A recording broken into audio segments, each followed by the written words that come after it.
করঞ্জলির মণ্ডল পরিবারের দুর্গাপুজোর গল্প আর পাঁচটা রূপকথার গল্পের থেকে কিছু কম নয়। দেখতে দেখতে মণ্ডল বাড়ির পুজো পা দিয়েছে 243 বছরে। শোনা যায় আজ থেকে প্রায় 243 বছর পূর্বে প্রত্যন্ত সুন্দরবন এলাকায় জমিদার কৈলাসচন্দ্র মণ্ডল সামান্য এক জেলে ছিলেন।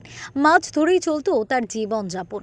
হঠাৎ করে একদিন কৈলাসচন্দ্র মণ্ডলের স্ত্রী বাড়ির পাশে খালে জাল ফেলতে যান, আর সেখানে তার জালে ওঠে এক দুর্গা মূর্তি।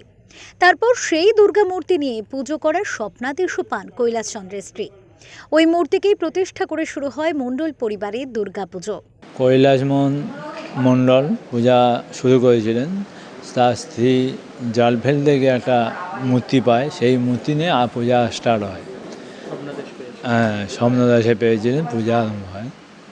243 বছর ধরে চলে আসছে এই পূজা। তখন প্রচুর সম্পত্তি ছিল, সেই মতো বিশাল আয়োজনও ছিল। 1 মণ করে চাল দেওয়া হতো ঠাকুরকে।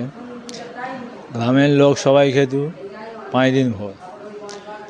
এবারে সেই ধার থেকে প্রজারা না টাকা পয়সা দেয়, বছর 20 আমাদেরকে নিজেদের চালাতে হচ্ছে, চাঁদা তুলে, এবং সব কিছু কমিয়ে দেওয়া হয়েছে, কিন্তু রীতি মেনে চলতে হচ্ছে।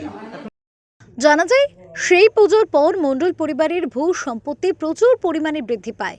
কল্পি সহ আশেপাশের বিভিন্ন এলাকায় একটু একটু করে গড়ে ওঠে তার রাজ্যপাট। তবে তার সাথে সাথে গ্রামের মানুষেরাও সুখ সমৃদ্ধির অধিকারী হয়ে ওঠেন।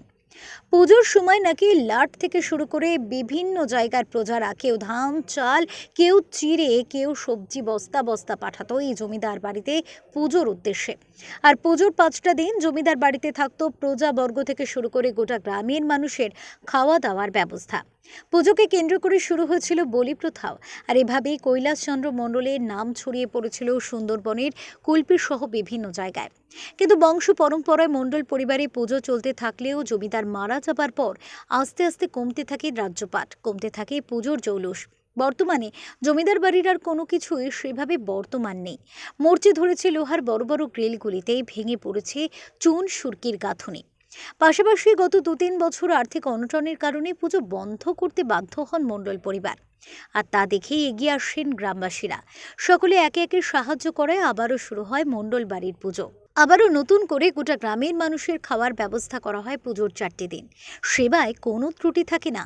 ধীরে ধীরে জমিদারিত্ব হারিয়েছেন তারা ঠিকই, কিন্তু মায়ের পুজো চলে আসছে একেবারে নিষ্ঠা, শ্রদ্ধা, ভক্তির সাথে, যার মূল দায়িত্বে থাকেন মণ্ডল পরিবার ও গ্রামবাসীরা।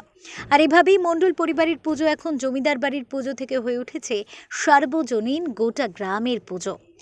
দক্ষিণ 24 পরগনা থেকে গোপাল শীলের রিপোর্ট, ওঙ্কার বাংলা।